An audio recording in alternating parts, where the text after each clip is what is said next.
What up, y'all? What's up, everybody? Welcome in. Thank you so much for being here today. Fist bump to the Quaranteam. Big shout out again to John Pullen for coming up with that name. I like that. I was trying to think of something like Quarantine Stream or Quaranteam Stream, and I don't know. But we are a team, right? We're in this together. We're going through these crazy times together. For those of you who are new here, my name is Pat Flynn. I go live here on YouTube every day, 8 a.m. So long as this crazy stuff is happening, I'm going to be going live 8 a.m. to provide a little bit of regularity for you, to provide some normalcy, hopefully something that you can look forward to, hopefully something that'll provide some laughs, hopefully something that will offer you some tips and strategies for your business, for personal life, whatever the case may be. I'm here to answer your questions. It's essentially an AMA with me. And just welcome in, everybody. Thank you so much for being here today. We got Jeff and Xenia and Heather and Aromatic Wisdom Institute, the AWI, in the house. What's up? Happy Tuesday. Thank you for letting me know because I forgot it was Tuesday, to be honest. Have any of y'all forgot what day it is? And also, I'm curious. I asked this on Twitter the other day. Do the days seem longer to you or shorter to you? Me and April, my wife, were talking about this the other day. And for whatever reason, we feel like the days are getting shorter, like time is going by faster. And I think it's because we're definitely keeping ourselves busy. April's at home doing some homeschooling stuff, which we've never done before. So we're sort of keeping track of the kids all day. I do have some stuff to share about that in just a moment. And then for me, I've been doing a lot. My team and I have been stepping up to see what we could do to help out and serve. For those of you who didn't know or don't know, I would definitely make sure you check out smartpassiveincome.com/toolkit. This is a page that's continually being updated with new things to help you as a person who perhaps is going through a tough time right now with your layoff, or maybe you're starting a business and it's just pretty difficult right now. We have some resources there that can help you. I also just recorded yesterday an emergency podcast episode, the second one. This one is about specifically if you've gotten laid off. I've been laid off before in 2008, and I just wanted to share a number of things that were going through my head at the time. Of course, I've documented and put these things into a book that was released in 2013 called Let Go, which is, by the way, free up on that website. But beyond that, this podcast episode is going to be a little bit more helpful for you if you've gotten laid off or somebody you know. And my CFO, Matt's coming on to the second half of that episode to give us some tips on how we might be able to sort of freelance. So taking those skills that you've learned or any sort of wisdom that you might have and turning that into a freelance career to at least supplement some income that can potentially come in right now. So let's give some more shout outs here and then we'll get started with Q&A. Morning, Karma Cash Flow. I just love the way that has a nice ring to it, Karma Cash Flow. I really love that. Lit and Moore, whose birthday was yesterday, give him a shout out. Pablo in the house. I look forward to this. Good morning, everyone. Good morning. Full wealthy life. Love that. Jeff in the house. Is it Tuesday? Yes, it is Tuesday. Samson says shorter. I feel the days are shorter. Yeah, right? Like, why is that? We're like home more. And typically when you're busy doing things outside of the house, you'd think that the days would be longer now. But anyway, reading your 7 tips staying sane at the moment. Great article. Thank you. And that was largely written by a lot of my team members, each who stepped up to offer a tip. By the way, I have coffee today, and hopefully it'll last the whole time in terms of being warm because I have a Yeti now. Big shout out to Michael Hyatt from Platform University, which I don't know if you could read that because there's some glare, but he gave me a mug, and I like this mug because it keeps my coffee warm. Days are longer. I'm still working from home, so I can keep track of the days easily, sometimes shorter, sometimes longer. How's the homeschooling going? Thank you so much for that and queuing that up because I was talking about this earlier. So you may have seen in my Instagram stories that April's doing an awesome job keeping the kids, who are people, but keeping them busy by not just helping them with their school curriculum and all that kind of stuff. Yes, they're doing Zoom calls with their classes and stuff like that. But April's using this opportunity to teach them some life skills too. So on my Instagram yesterday, I shared a little photo, or a boomerang actually, of them folding laundry, and we're actually doing math while doing that. April's helping them with life skills like that and other household chores and responsibilities, picking up dog poop in the backyard and all that kind of stuff, which is really great. I think a lot of times we forget about those life skills beyond the schooling that they normally have. So to have this opportunity, again, we always ask ourselves during this time, what does this make possible? And I would consider you should be asking yourself that same question. And now that we're home with the kids, April's going, okay, well, what does this make possible? It makes it possible for the kids at 10 and 7 to learn how to do laundry, something that I didn't know how to do until I went to college and had to ask my roommate because nobody taught me when I was younger. So that's been really great. Yes, I find myself needing more hours to get done what I feel called to do. That's awesome, Ellen. Thank you so much for sharing. How's the situation there in the U.S.? It is getting kind of interesting. I don't want to get into politics. I don't want to get into all the nasty stuff that's happening. That's not what this stream is about. The stream is to offer a space for us to get away from that. But it's getting interesting. That's the least I could say for sure, because just, yeah, politics and all the things here, it's just getting kind of crazy, especially because we were so late to testing. We don't really know what's going to happen necessarily. Good morning. What's up? Tarek back in the house. Hot breath pod. Sorry, I think I said hot pod breath yesterday.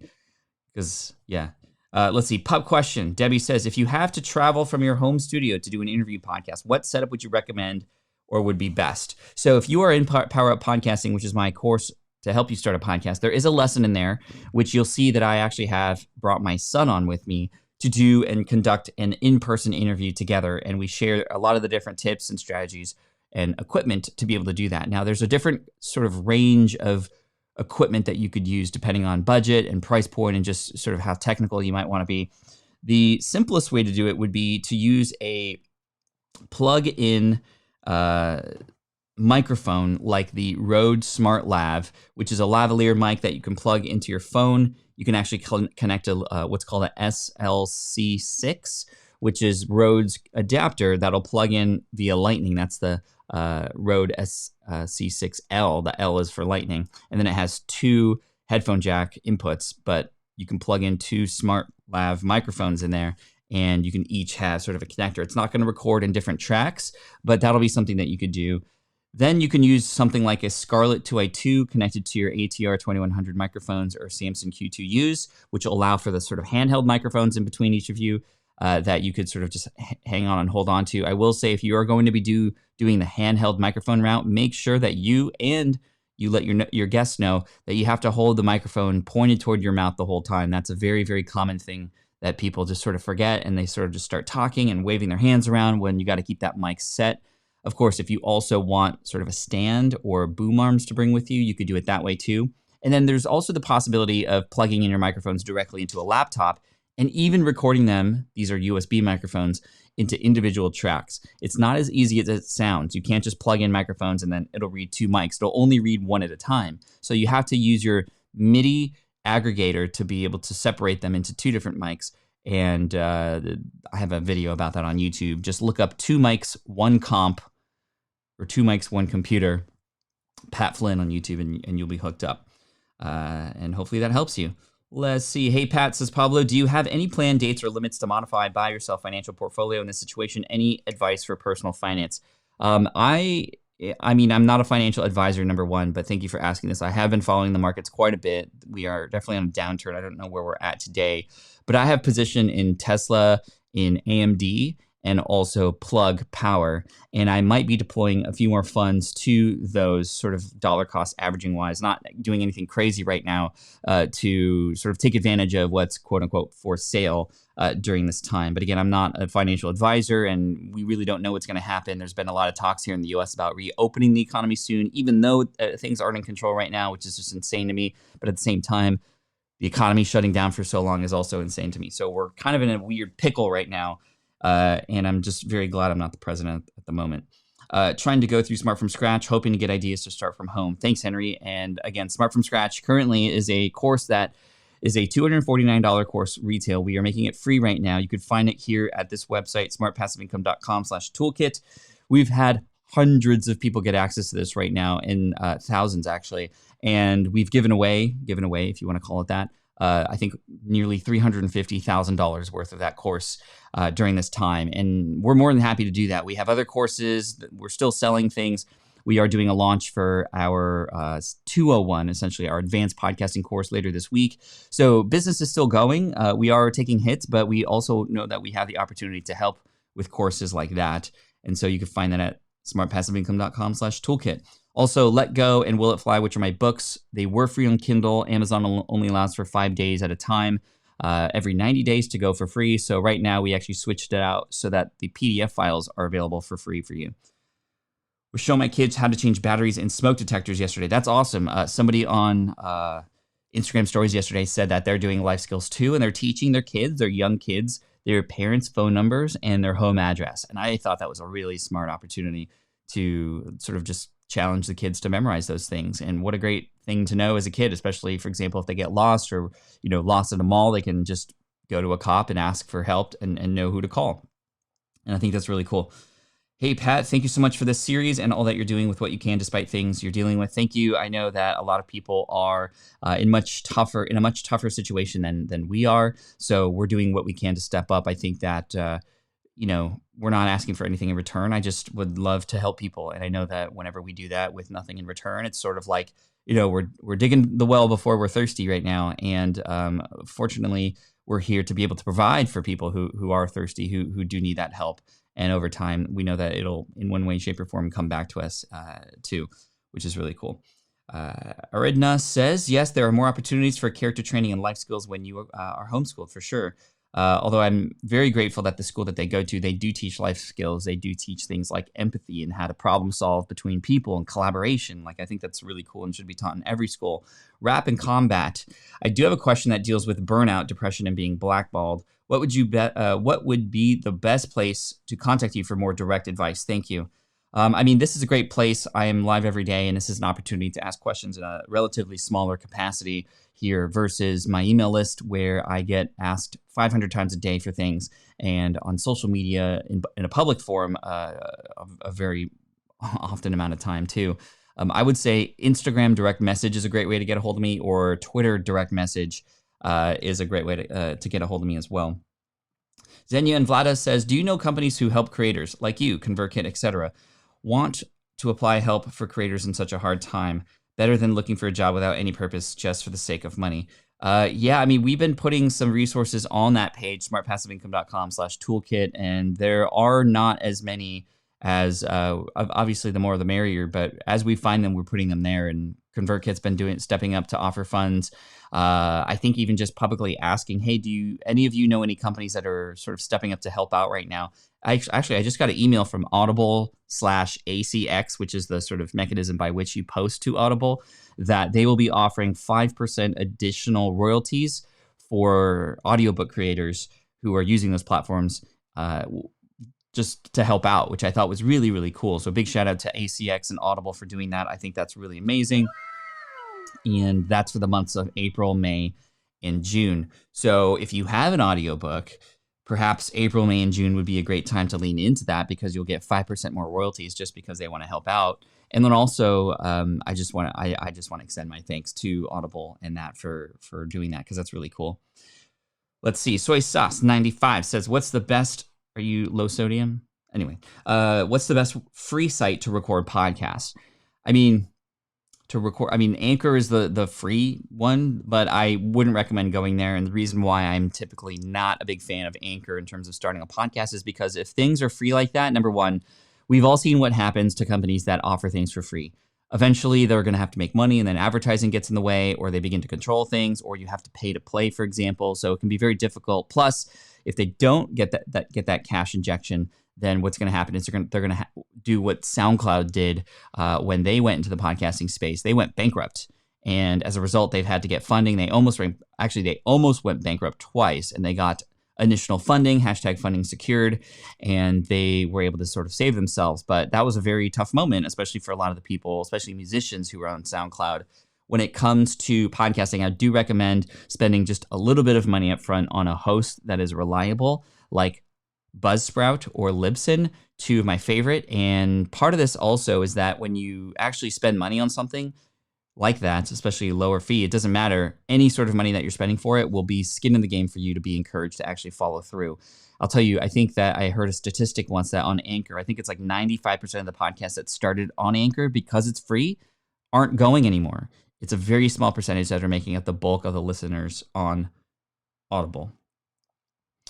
But Audible's your answer. I'm organizing a free live web conference for video game composers, and I'm trying to think of clever ways to pack in as much value and make it as massive and cool as possible. Any ideas? I think, number one, getting obviously big names to come on can be a great draw. Number two, having people come in and offer things for free. For example, maybe these big names also have free giveaways or other things like that. You could run a contest that will run throughout the entire day. That way people stick around till the end. You can potentially get on other people's podcasts who are in the video game space to get notified about this. Perhaps in addition to getting big names to come on, you can get community leaders to come on. So let's say there's a Facebook group, for example, for music directors in the video game space, which, by the way, is like a dream job for me. That would be amazing. Just not in my wheelhouse, and I haven't studied that at all. I play the trumpet and piano, and I play this thing. The Rodecaster Pro. That's my instrument these days. And this is my voice. I'm using my voice. I'm not singing, but hopefully you guys are enjoying this. Give me a thumbs up in the chat if you're enjoying this, or at least a thumbs up here on YouTube. That'd be really amazing. Thank you so much. We are over 100 live watching for the third day in a row, which is really amazing. And make sure that you subscribe and hit that bell notification icon. By the way, thank you to everybody who came in when I published that video yesterday, because you helped it with the algorithm. The thumbs up and the comments that came in are doing amazing. My video from last week, my work from home tips video, the one with the yellow sort of banner on the thumbnail, is actually gaining momentum right now, which is really cool. If you look up work from home tips, it's on the first page in YouTube. If you look up work from home tips on Google, actually, let me show you what happens when you do that. And this is what I mean by leaning into content creation. Now's the time. Well, what does this make possible? Now's the time to create content, because it can be something that could reward you. So let me head on over to Google really quick, and I want to show you what's up here. So if I type in work from home tips, you'll see not me there. I thought I saw a video of me here. Well, on the mobile device, it does work. Wow, that was a letdown. What if I click on videos? There I am at the bottom. Well, that's not what happened on my mobile device. On my mobile device, actually, let me try the iPad. Let's see if it's a little bit different. This is real life, people. This is not pre-recorded, that's for sure. Let's try the... Whoa. What's happening here? Safari. Let's do work from home tips. So I was going to show you something that was pretty cool about a video that I saw. Okay, so there I am there. It's weird because on the phone, something really interesting happened. There was I wish I could stream this, but I can't. But there was actually a timeline underneath the video here. And this video, this video had a timeline under it. So one strategy that I've learned recently is on YouTube, if you have a video and it just makes sense to have like timestamps in certain parts, put the timestamp in the description, because sometimes Google will show people on the search result the timestamp. If you look up how to start a podcast, now let's see if this one works. How to start a podcast video. Okay, well, there's me, number one. How to start a podcast. There was a moment in time where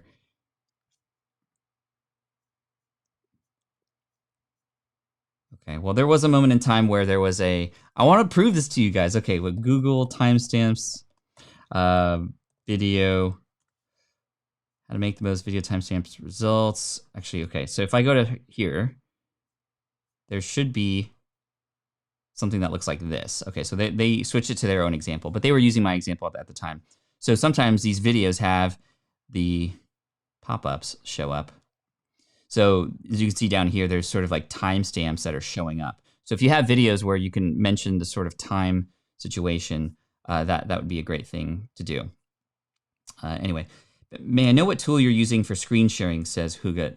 I am using Ecamm Live, and I am also just being able to screen share through that. And I'm using a Stream Deck to be able to just click buttons. And I'm also streaming my iPad, which is just plugged into the computer, and Ecamm Live reads that. People don't see my screen. I apologize. Well, anyway, messed up there. Let's see. So if you want to check out Ecamm, which is a streaming service I'm using right now, just go to patflynn.com/ecamm. And that's an affiliate link, by the way. But you could try it out, and you can get a live streaming setup sort of just like this, which is really cool. Hopefully you guys are seeing me right now, right? Cool. I watched your 5 tips from entrepreneurs at home. I missed number 3, homesick, doze. I'm going to rewatch, but would you hit those 5 in a list for us? 5 tips for entrepreneurs working from home. Let's see. Let me see which video that is, because I have a bunch of work from home videos that are sort of going on right now. I have a top 10 tips from working from home type of situation. Okay, I'm determined to show you what this looks like. So what I'm gonna do here is I'm going to give myself a screenshot. I'm gonna go into photos. I'm going to send this to my iPad. I'm hoping I can do that. Okay, just sent it to my iPad. Okay, here we go. That's what it looks like. Thank you. So hopefully you could see that. This is right there. My video showing up, but then there's the timestamps underneath. So just putting the timestamps, just like 1:33, 3:05, like that shows up in Google for some videos. And it could be a great way to just get additional love from the Googles for that situation. Okay, that worked. Somebody was like, I believe you, Pat, I promise. I'm popping up here on the first page. That's really cool. Fantastic. Haven't been able to join for a while, says AV Peers. Well, welcome back. Appreciate you coming in. Always good to see you. I'm always going to be here every morning, 8 a.m. here on YouTube. As long as we are sort of going through this worldly crisis together, I'm going to show up to provide something regular for you. Let's see. Is that my quarantine beard? I call it my survival beard, Logan. I feel like if stuff goes crazy and like apocalyptic stuff starts happening, like this will intimidate some people versus my baby face, which normally shows up. So I kind of want to stack things in my favor. Okay, although that presentation you did was amazing a couple of years ago, my dad's travel agency unfortunately took a hit. Worked with the Michael J. Fox Foundation. I've helped with some of with their projects. They always mention that you send money to them, which is awesome, and so glad you're a true fan. Question, what is the simple structure for writing a book? Would you have any guidelines? Okay, so let's go over a simple structure for writing a book. And so let me see what I can do here to go to the sort of live layering here on the iPads. Okay, so we want to write a book. So step 1, number 1, most important thing is we want the outline. And my favorite outline practice is to do Post-it notes. And what I mean by Post-it notes are those little sticky notes, right? But the way that I use them is I write every sort of idea I have for things that I want in this book on a Post-it note, 1 note per idea or 1 idea per note. And I just like lay it all out there, like put it all out on the table. It's just going to be this sea of mess. And the purpose of that is to get all the stuff in your brain about this topic. Hopefully you obviously understand the topic of the book that you want to write about. You just get a brain dump out. You get everything out on the table because our brains do a great job of coming up with ideas, a terrible job at organizing those ideas. So definitely make sure that you have all those ideas out on paper. And then step 2 is then you cluster them. Okay, well, all these things seem to be related to each other. All these things, all these things, all these things. And then you start to have these clusters. And then you put those clusters and the parts of them in order. And that becomes your outline. And it's sort of like magic. I do that when I come up with episode ideas for podcasts or blog post ideas. I do this when I'm writing books. I do this when creating online courses. I always use the Post-it note strategy, and I can prove it to you because I'm going to go to the camera right now on the iPad, I think, and I'm going to switch here. And you can see there, Post-it notes up on the wall, Post-it notes everywhere, Post-it notes down there, Post-it notes everywhere. I feel like that's like a Dr. Seuss sort of situation that's going on right now. Okay, so that's goal number 1, okay? Goal number 2 is the first draft. And the first thing you have to realize about the first draft is it's going to be really hard to edit, or to, not edit along the way. So that's the tip there, really. It's do not edit. I've heard some people write books in a fashion where they're literally taking the delete key off of their keyboard because the editing part of your brain is not the one that you need right now. You need the creative, sort of open, to any ideas type of person type of situation. That way you get to filter those things out later when it comes to the second draft. And the second draft is going to be key because that's where you take all the best stuff from the first draft, which may not be that much, and then eventually start massaging it and turning it into something that's happy and good, because that's what happens when you get a massage. So that's the sort of process. And then when it comes to the cover, I mean, that's really important. I would look into categories related to the same book that you might have, and then check out what the covers are. What are people responding to in that niche? And that's essentially how it goes. Rapid Combat, thank you so much. I appreciate you. Trying not to spam the thread. Please don't read this out loud. Too bad. My bad. Please hit the thumbs up for Pat. Thank you so much. Let's see here. Let's see. Flashy says, hey, Pat, what would you recommend as sales strategy if you had a digital product B2B industry sector that is actually sold directly face-to-face and usually includes integration project? Definitely use tools like Zoom and the ability to sort of meet still face-to-face with people and do a screen demo at the same time is really key. I think it's more understandable now that there are meetings like that versus face-to-face. I think that perhaps it's going to be a little bit more challenging than normal. However, it could also provide a great opportunity, right? So now that we're all sort of stuck and separated from each other, what might this make possible for you? How might you get creative and sell this in a way that is even better than before? You might actually find that there's actually more efficiency in this world for the way that you do what you do. And coming out of this, you might find that you'll have a better system in place. Let's see. Pat, do you think it's still worth publishing more content on traveling blogs now, even though there is much less visitors recently? Yeah, I have some students of mine who are in the travel space who are taking a massive hit right now, which is just terrible. And it's just, people aren't searching for that kind of stuff. So hopefully you have, for example, an email list right now that you could help still serve. And I would utilize that group as much as possible to see, well, what questions do they have about things that are going on right now that are related to travel? What are they doing instead? What might one do to still have some good vibes during this time without being able to travel? Also, although is not the ability to travel right now, there's still a lot of things that can be learned and figured out. There could be a lot of really interesting news-related things related to travel right now. And I think that just you kind of have to be creative during this time. I have a person who I know who's doing some really cool meditation stuff for her audience at this time, who aren't able to go outdoors, who are going insane. And she's providing sort of a workshop every week or actually a 7-day challenge to go and meditate. Kristen Addis is her name, and she's amazing. You could check her out. Writing a book, step 1, stack of Post-it notes. 122 of us watching live. Doesn't hurt to hit the thumbs up. Thank you so much. Organize it with something like Scrivener. I don't prefer Scrivener. I think you have to find tools that work for you.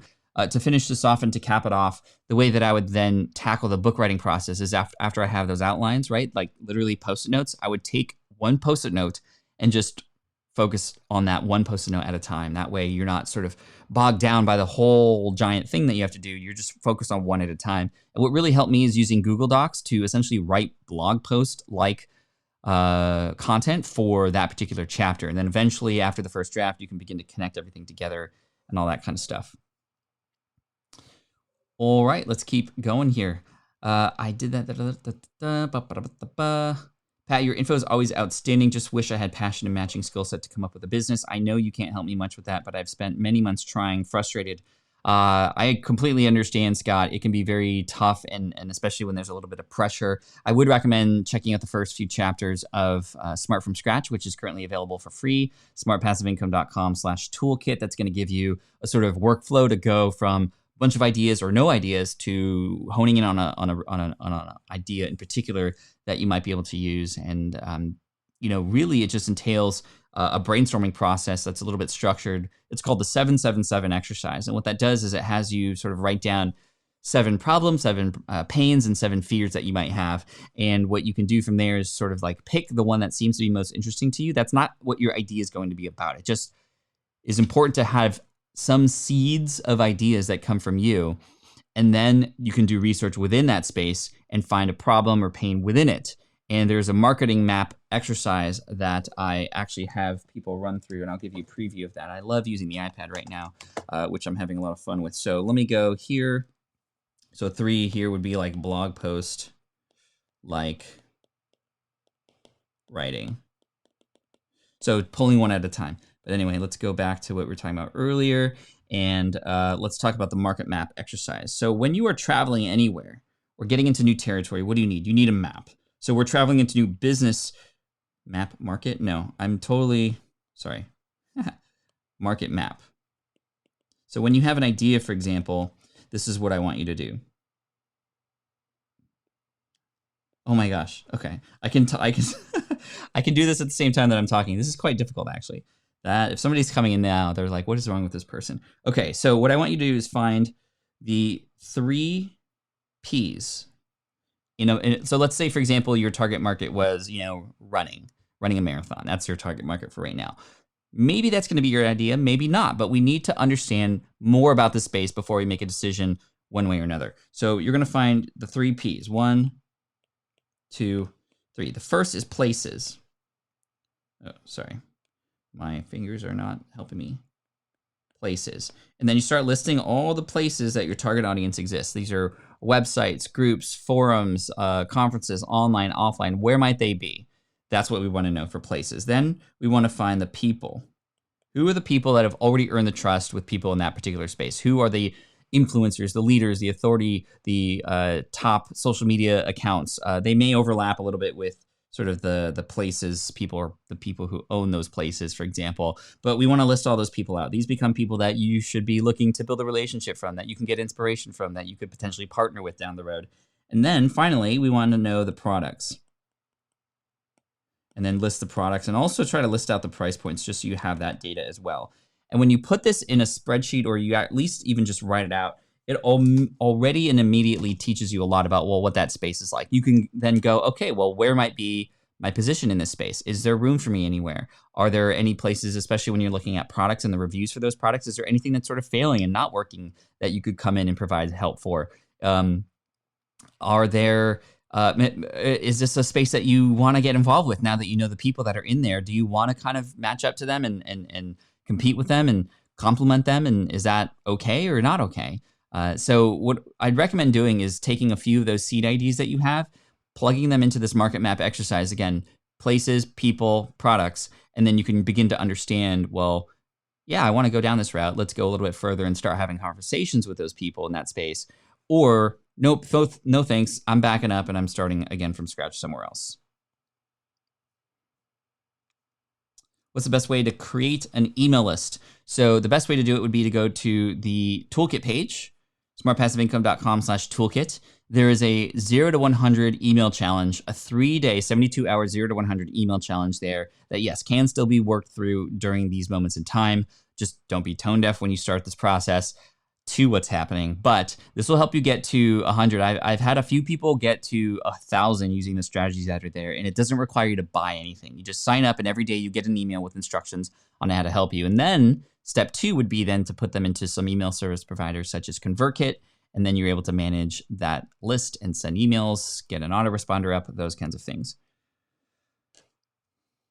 Oh, this is a great one. Roman has a fantastic idea for everybody who is in the travel space right now, talking about canceling travel plans and how to best do that, which, by the way, thank you for reminding me. I still need to get my refund for my Qantas trip. Qantas is the airline to Australia. I was supposed to go to Australia I was supposed to go to Australia in a couple weeks, and I'm not able to do that.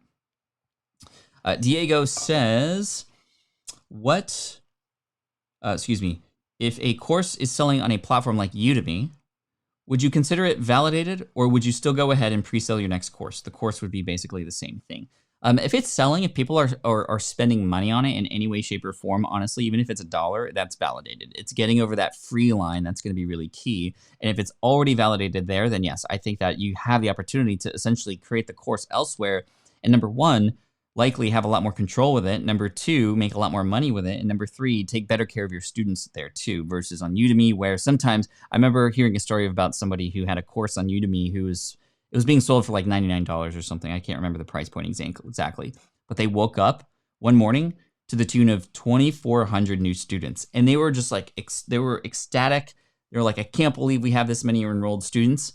And what they ended up finding was that Udemy ended up offering their course for free without even letting them know, which is just quite unfortunate. So they have the ability to control their courses like that because it's on their platform. when you put a course in a place like Teachable, for example, I am an advisor and an affiliate for Teachable, just FYI, full disclosure, you have more control. It's essentially, you own Udemy in that situation. It's your own version of Udemy on Teachable. Joanna says, is the mic you're using right now good for podcast interviews if it's positioned between two speakers on a boom arm? No, it's actually a terrible mic for that. And thank you for asking this, Joanna. A shotgun mic like the one that you see right here, just right off the camera. Can you hear that? Sorry, headphone users.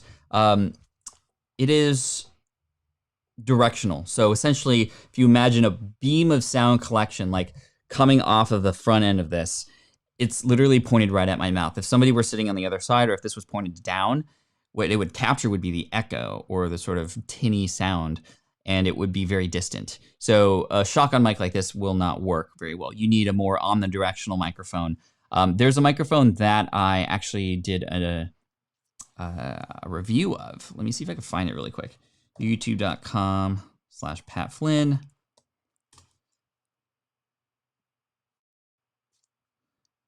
Let's see, there's a video I did not too long ago about a microphone that actually was really great for having just sort of placed between you. And this is the mic right here. It is the AKG. The studio with Mike from Music Radio Creative holding something. What is this? Lyra. This is the... That's what it is right there. The AKG, and we actually did a test where we put it in between us, and we were doing sort of like this setup here. That's not a good, is there a better frame? There we go. So that was like the position we were in, the AKG Lyra, which plugs in via USB. Great sounding mic. You could place it in between. It actually was fantastic for that sort of situation. Big shout out to Mike Russell from Music Radio Creative, who is a good friend of mine. He and his wife, Isabella, have a service to help people like us who are creating audio, royalty-free music, voiceovers, and he's just an amazing person when it comes to audio, things like that. Hey, Pat, I love and appreciate your daily effort. Question. I'm going to start my podcast about podcasting for podcast managers. Ooh, that's like triple meta. And people who want to start. I'm stuck in the name. Any advice? You could go a couple ways or a few different ways with naming things like your podcast, for example. So, and also I'm getting a lot of questions about the equipment that I use here. I get a question about this every time. I'll work today to see if I can figure out how I can best share my live stream setup, and then I'm going to share a budget option too along with that. I'll probably put that in a post somewhere for you because I'm getting a lot of questions about that, but at the same time, I also know that I definitely go overboard when it comes to equipment and stuff like that, and I want to make things doable for people too. Not that, this is out of anybody's budget, but it might be, and so I just want to help. So when naming things like a podcast, number one, just know that there's a couple ways you can go about it. You can go the direct, this is what it's about name. So, for example, Amy Porterfield's even though her business is amyporterfield.com, she's a personal brand, her podcast name is what it's about. Online Marketing Made Easy Podcast with Amy Porterfield. Hey, what's this podcast about? Oh, it's about online marketing. Oh, and she makes it easy. So you can go that route. For me, I do Smart Passive Income podcast because my brand is Smart Passive Income. Very similar to Social Media Marketing Podcast, Social Media Marketing World, Social Media Examiner, sort of what it's about, but it's also brandable too. And then you have the podcasts that are very much sort of just, if you just hear the name and you're not quite sure what it might be, the show becomes what the host makes it. For example, Reply All, Startup, 99% Invisible. Those are things that are really sort of just like, well, I don't even know what that's about, but it becomes a nice catchy name that people can then share, and it's memorable once it's sort of like Google. Like, what is Google? Google is one with 100 zeros behind it, but Google becomes a search engine because it develops a search engine to go along with it. So hopefully that helps. I don't want to give you specifics, but I think that you're going to spend some time getting creative. Use Post-it notes again, Post-it notes, and that'll be something that you could just brainstorm with and come up with ideas, good and bad, and put them in a situation where you can just start to see things and move things around too. Woo! Well, what are the most important technical tips for people starting a podcast? I already have a website. What I would recommend doing is you need a podcast host. That's where you upload the MP3 files to after you edit them.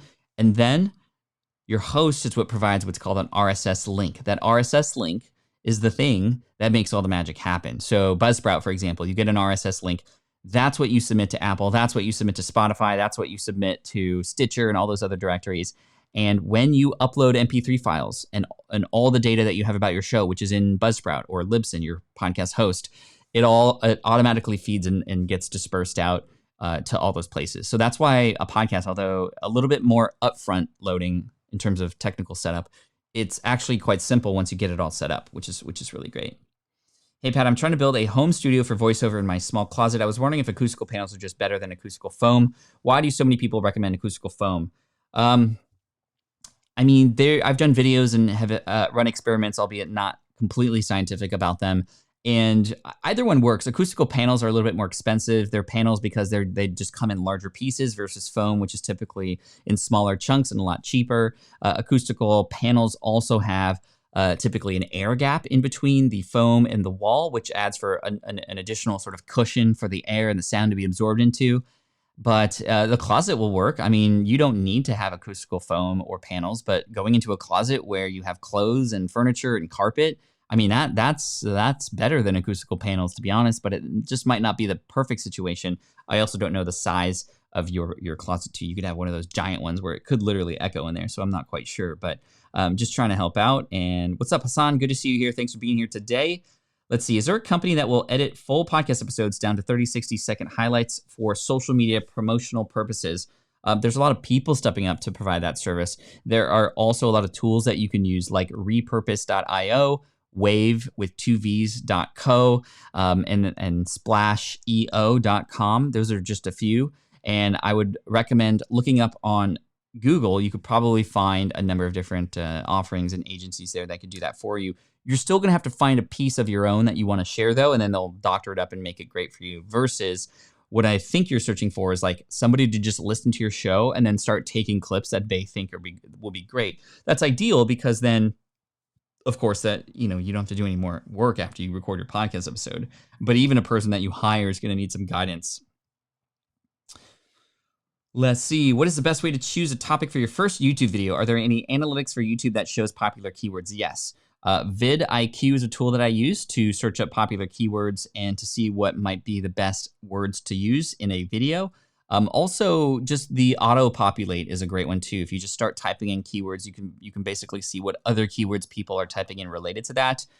Google is just a smart tool that you could use as well. And where I would start would be answering people's questions, because YouTube, the power of YouTube beyond, the ability to create multimedia content and build an audience, and like what we're doing right now, is the ability for you to be found via search. This is one thing where it's lacking in the podcast space. Although you do have Google, of course, you have not the ability to be found like you do on YouTube, because YouTube has algorithms and a lot of variables, and there's people literally looking for tutorials and how-tos on YouTube versus podcasts. People aren't necessarily looking for, well, how do I fix my bathroom sink? Versus, if you create a video on that, people are searching for that. And if you have more people watch your video than the others and they watch it for longer, you're going to do pretty well. Just noticed that your toolkit page, your books are also available for PDF for free. Thought they're only on Amazon for free. How could I miss that? We recently changed it because it was on Kindle for free, but then you're only allowed to, if you have it as a paid book, when you put it up there, you can only have it for free for 5 days at a time, every 5 days only within every 90 days. So that's why it's up and available for PDF, because we still wanted to give it away for free. Awesome. Remarket map. Any product or products similar to what you want to offer. A broad market like parents of young children could have a wide variety of products that those people are interested in. Yeah, so my thought there is that, the riches are in the niches. And I would go into a space like, for example, parents of young children. I would go in there and start having conversations with parents of young children. I would list out another sort of 777 exercise just about those people. So 7 problems, 7 pains, 7 fears that parents of young children have. And then I would go in and sort of do a market map about one of those things, choosing the right stroller, sleep, getting, potty training, all those things. And now I can go, okay, potty training, which is within the niche of parents of young children. Now I want to go into the market map exercise with that. Who are where are people going to when it comes to potty training right now? Who are the people who are talking about it and who are known in the space for potty training? What products are available for potty training? And that's where we can go from there. What's up, Andrew? Good to see you here. Thank you so much. Jerry says, when an affiliate does not link to the correct product featured, what's the best way to reach out to advise the poster? I would just reach out in whichever way possible. Probably a direct message on social media would be the best and most personal and least public, if you will, and probably cut through a lot of the noise. Of course, I would also send them an email. You likely have their email address, and I would do what you can to just reach out to them and ask for sure. Let's see. Good morning, everybody. Thank you so much. Appreciate y'all. Drop your gear description in the description box. That's a great idea too, Joanna. Thank you. LOL, we get that all the time. Meta name, bro. It's the making of a podcast. Love it. Chris says, if you were starting your first podcast, 3 episodes ready to go, would you release now with just a free WordPress blog or wait until you can get legit website going? Want to hold off on hosting dollars? Somewhere where people can go to get more info or at least join an email list. Even a free WordPress blog will suffice because technically you actually do not need a website to have a podcast up and running. You technically don't need a website. However, I would have something that people could come back to at least see where they can get more information. If not now, then later.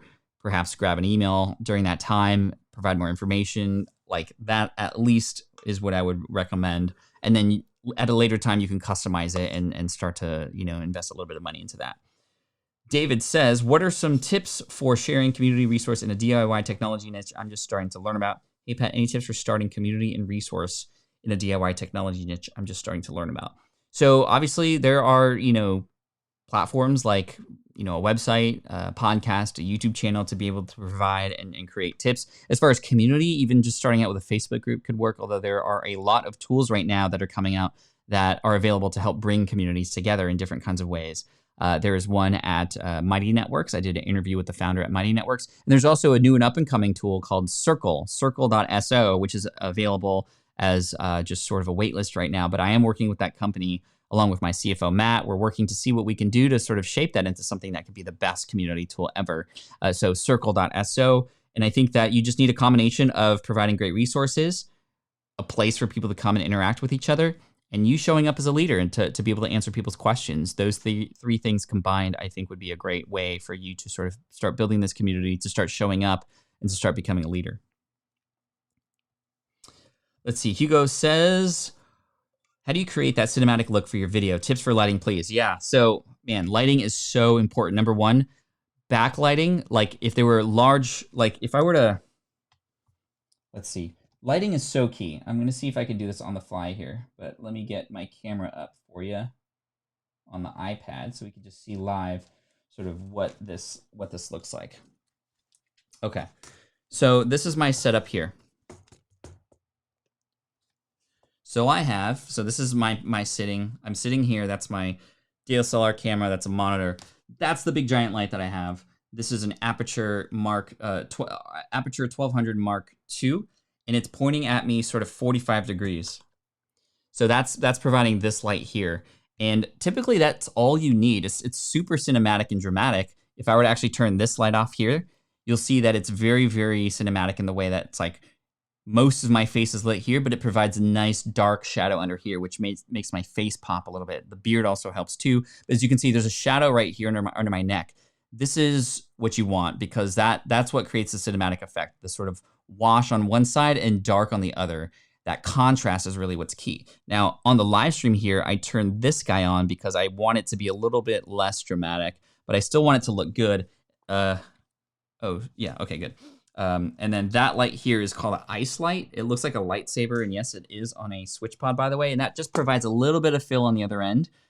Again, 45 degrees pointing at me a little bit lower so that I don't actually have that super dramatic effect. Also, behind me, I have a couple lights. So I have this light here. It's a colored LED light that is lighting up that space in the back so that in that setup, you do get a little bit of a nice blue tone here, which a lot of people are doing in their streams. And then I have these sort of decorative outdoor lights that I got from Target for $14 behind that are just plugged into the ground there. And that's that. So front lighting is really important. If you want to fix a lot of problems that people have, especially if you have a webcam, don't have bright light behind you shining out of a window. You want a window in front of you washing your face, and because it's always good to wash your face, your hands, all that kind of stuff today. But when it comes to lighting, having a wash in front of you is going to be really key. And then it's this sort of lighting me a little bit darker behind, all that kind of stuff. Yeah, so hopefully that helps. Becca says holding your breath. Why are you holding your breath? How far down is he on the questions? Will he ever get to George? Let me scroll up to George. Where's George at? George on the jungle. George, if you had to start today from zero, would you choose to start with the online course creation route, the affiliate route, or something else? If I were to start from scratch with no audience yet, the number one thing I would do would be to start seeing what platform I could build first to start to engage and find an audience. In that, I would begin affiliate marketing as soon as I can with resources that would be helpful for that particular audience, such that if a person were to come, then they can click on that link, I could earn a commission. But that's planting seeds. That's what I love about affiliate marketing. You can get started today. You can essentially plant seeds all over your website, and they could turn into something, especially over time once your website starts to become known. I would really hone in on who my target audience is and really try to understand, number one, more than anything, what their struggles are, what their pains are, what they need help with, what questions are they asking, what are their challenges, what have they tried before that didn't work, who else are they going to. The whole market map exercise that I talked about earlier would be really helpful. All the stuff I talk about in Will It Fly, again, for free right now as a PDF at smartpassiveincome.com/toolkit. Then I would recommend serving that audience in a way that they want to be served. It may be an online course. It may be coaching. It may be consultation. It may be something completely different. Starting a business with what mechanism to help people is wrong, because you don't know what's the most helpful. You don't know exactly what they need. Maybe there are online courses that exist right now to help those people, but maybe they're terrible. It's because people in that space do not resonate with that target audience. For example, with the Food Trucker website that I started in 2014 and I recently sold, the choices on that in that business were made as a result of literal conversations I was having with that target audience. So really, really important. Get to the point by which you can start to collect a group of people, even if it's 10 people on an email list. Definitely, I would start an email list sooner than later, though, so I can interact in a very personal setting with people to understand what they need help with. That's what I would start with.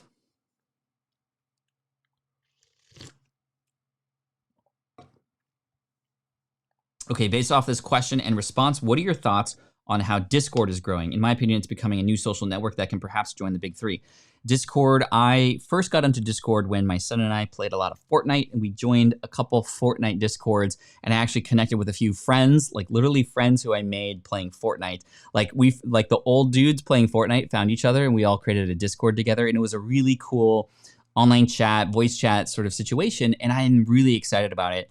I would say that if you were to get into Discord now for your community, it would be something that would be very early adopter-ish in spaces outside of gaming. So I definitely think that that would be a great thing for sure.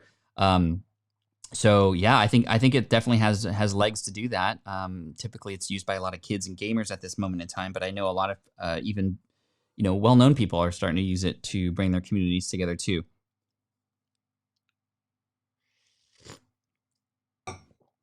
Awesome. So hopefully I got to the question that everybody was asking about. I love great questions like that. If you're starting on YouTube, says Buckley, as personal brand, would you use your real name or make one up, as my audience would be game developers, other creators, and documenting entrepreneurial journey? I mean, if you're worried at all about using your name for whatever reason, you're totally welcome to use other names. I know a lot of people who use sort of pseudonyms. I used one myself at securityguardtraininghq.com. Pete Chamberlain. I don't even remember how I found that name, but it was just so that my website, Smart Passive Income, which was very Pat Flynn, was not connected to that one. I wanted to be separate. And so I had a reason for doing that. I know a lot of people who just don't want to share their last name, but they use their first name and a different last name, very similar to like a musician or artist, like Lizzo. That's not her real name, but she's awesome. And we all call her Lizzo. So you become the name that you create with what it is that you do to serve that audience.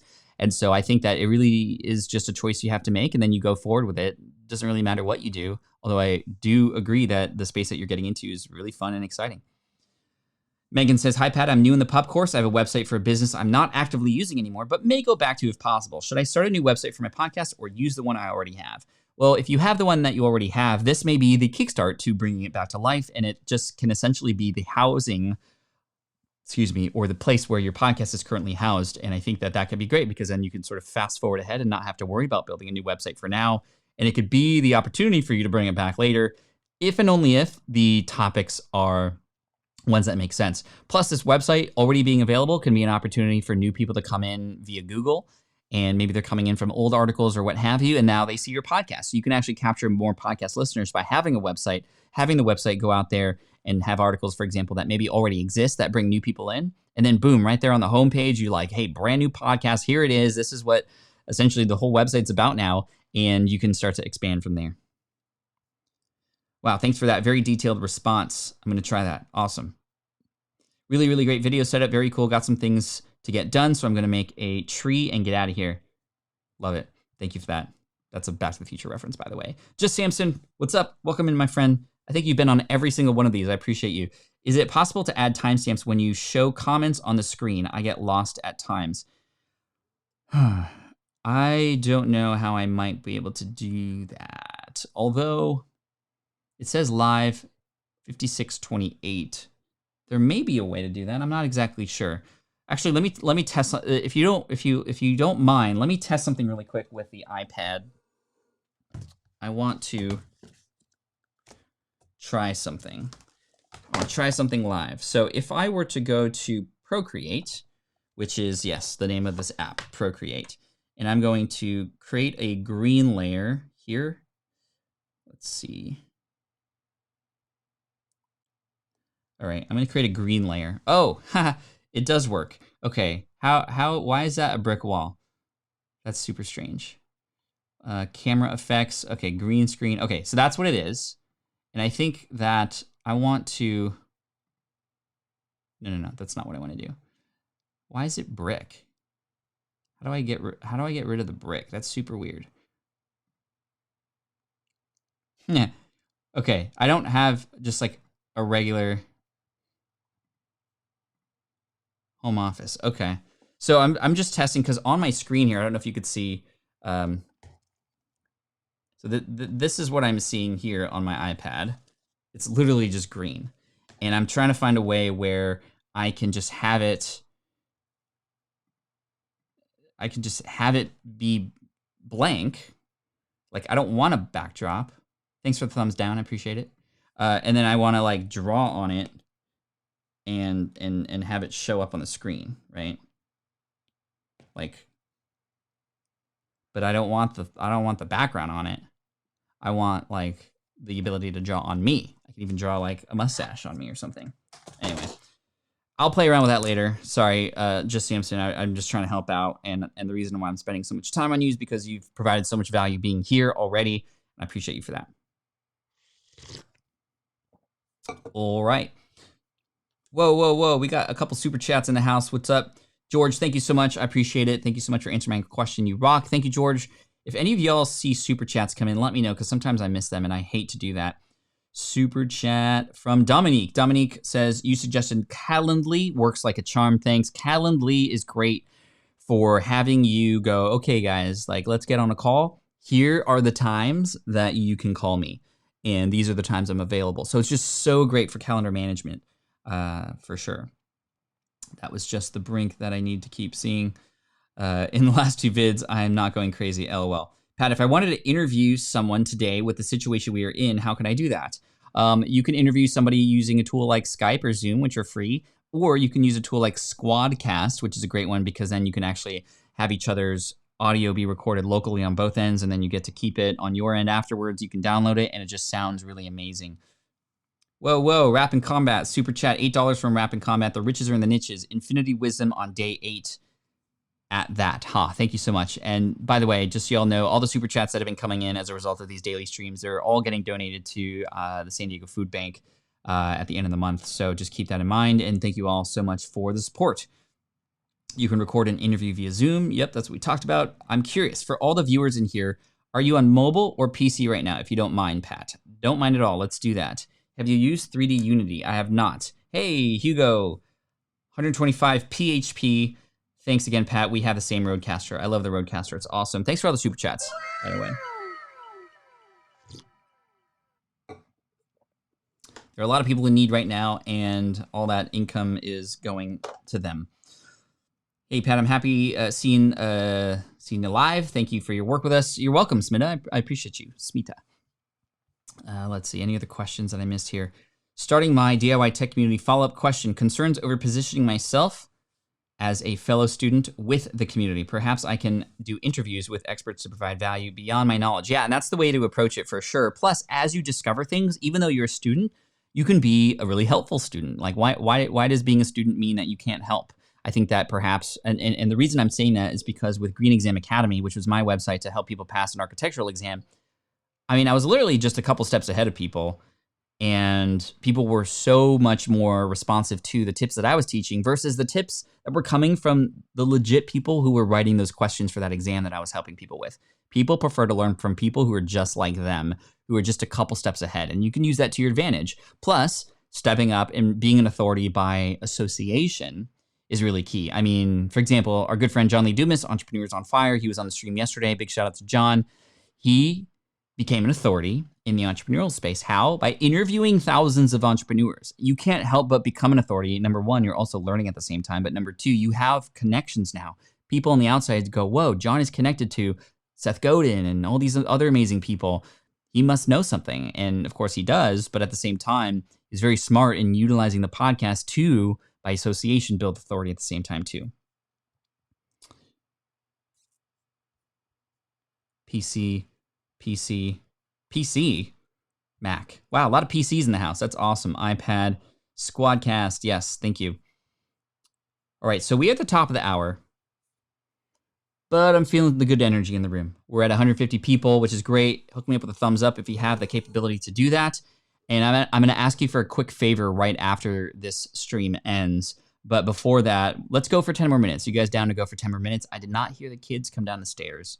We had a little bit late night last night watching a little bit of television because they did a great job during the day with April, doing their household chores, getting some math done, doing their times tables, all that stuff. So what do you say? An extra 10 minutes cool for you guys?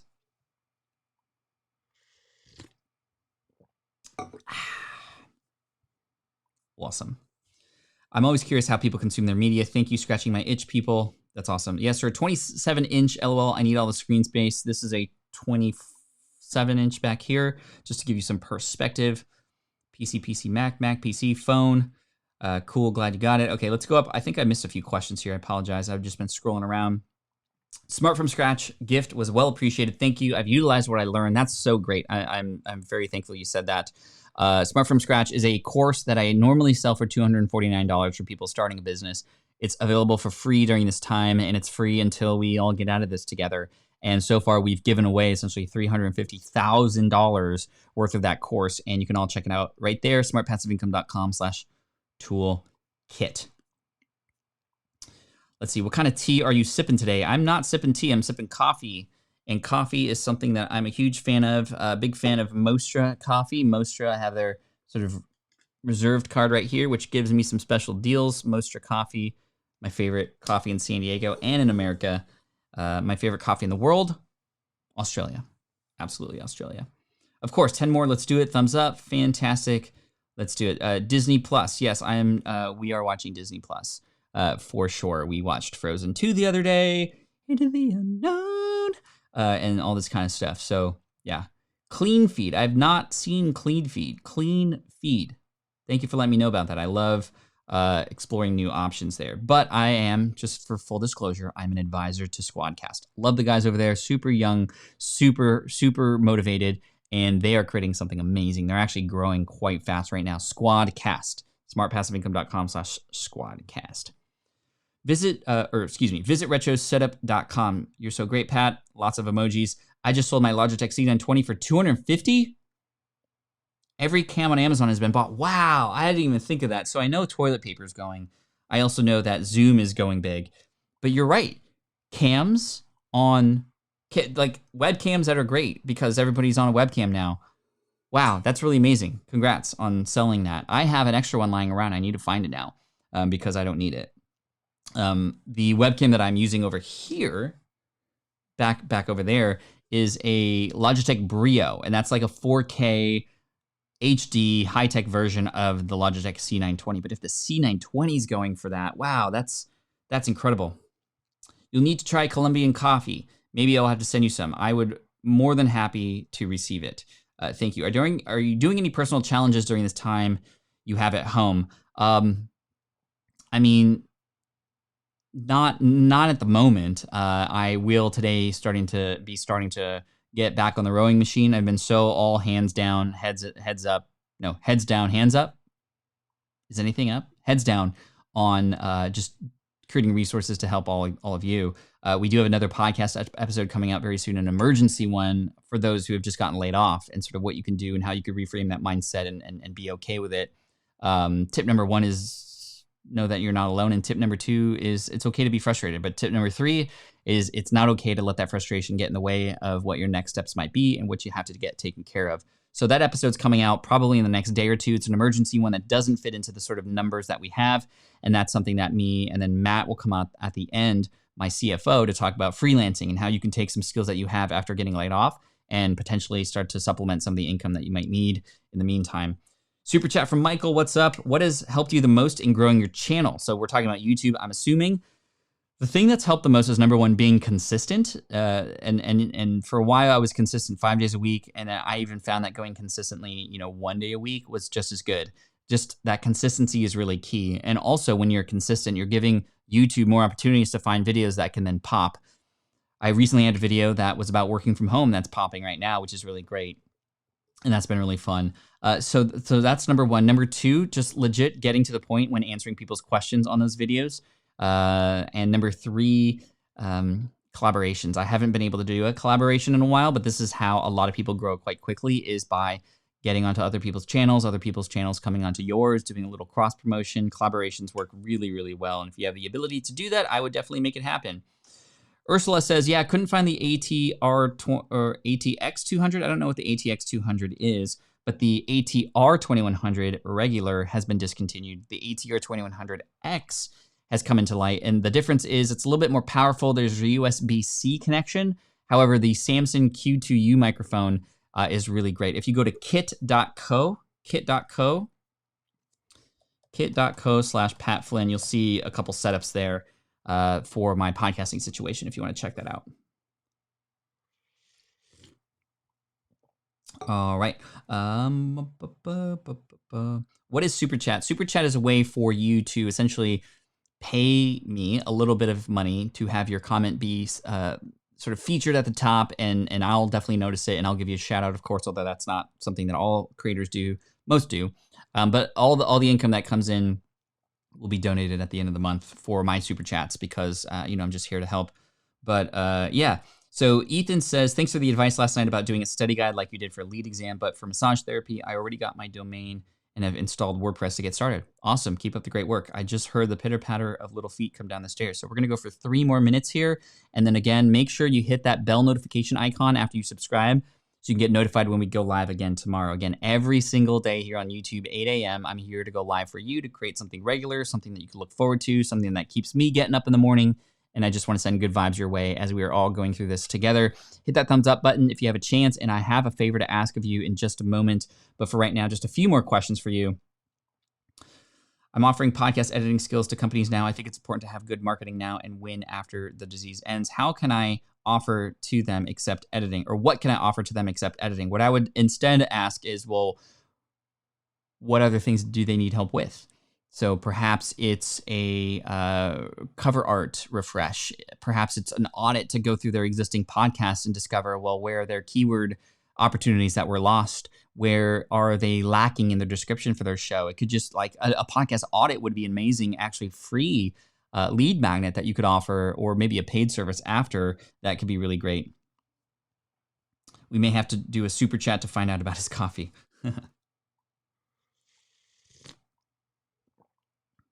So what do you need? What questions do you have about the coffee? I don't know. Let's see. Becca says there was a very deep sigh at one point, indicated he was truly enjoying it, which means it's still hot, looks well insulated. Leave it to Pat to have a great insulating mug. Ha! So the question was, is my coffee still hot?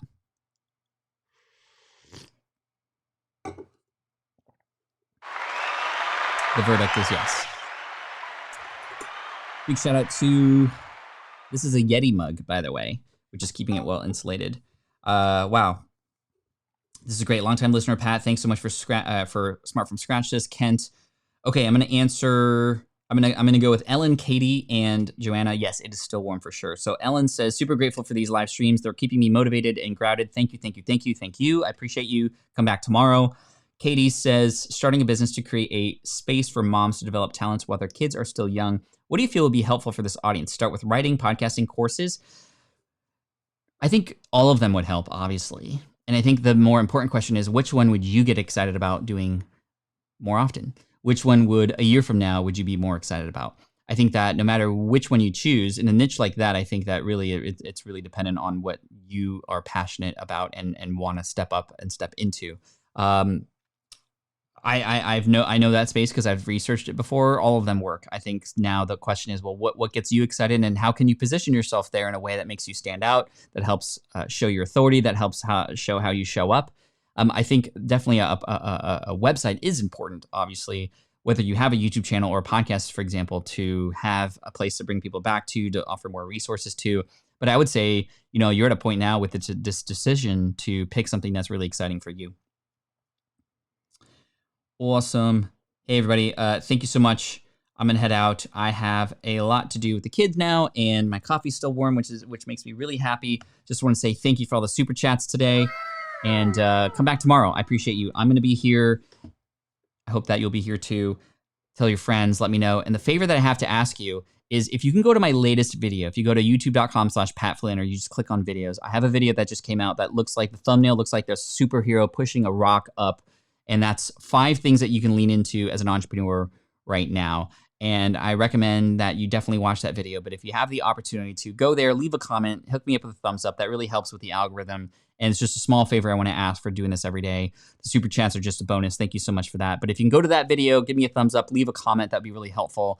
And yeah, look out for the next podcast episode coming out tomorrow. And I just want to say I appreciate you. Team Flynn, you're amazing. This is the Quaranteam. We are a Quaranteam. We're in this together. And as always, thank you so much. I appreciate you. And Team Flynn for the win. Peace out.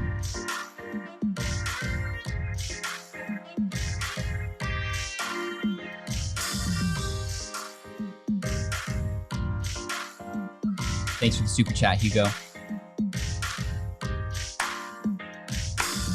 Get stuff done, guys. I know it's tough right now.